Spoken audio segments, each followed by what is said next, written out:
大家好，我是张天，今天我想给大家介绍我的一个好朋友。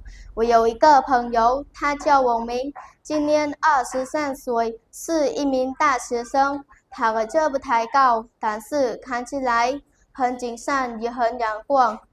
他是一个非常友好、开朗的人，所以很多人都喜欢和他做朋友。王明现在在大学实习，他非常喜欢实习语言，特别是汉语。他说实习汉语很有意思，因为通过实习汉语，他可以了解中国的文化，也可以认识很多中国朋友。王明的生活很有规律，每天早上7点起床，洗脸刷牙以后，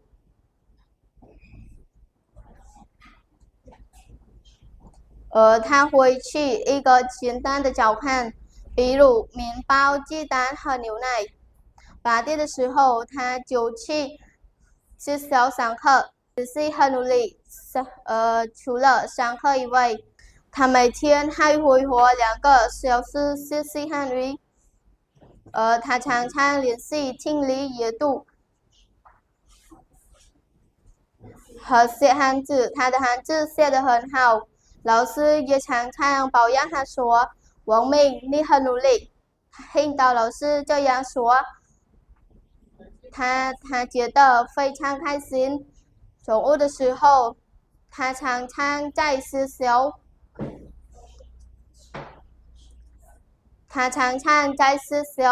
的食堂吃饭，有时候他也会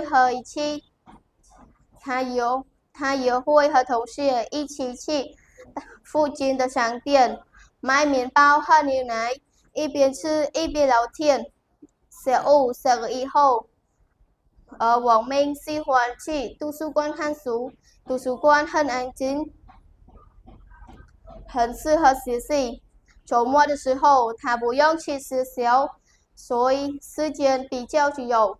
他常常和朋友一起去打篮球或者踢足球，有时候他们会一起去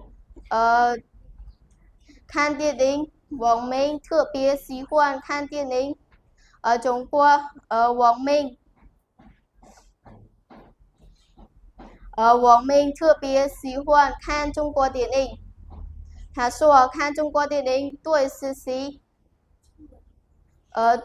中文他说看中国电影对实习中文非常有帮助。在我看来，王明是个非常努力，也非常热爱学习的人。我很高兴有这样一个朋友。我相信如果他继续这样努力，以后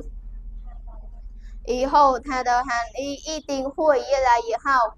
好的，今天的故事就到这里，感谢你的收听，拜拜。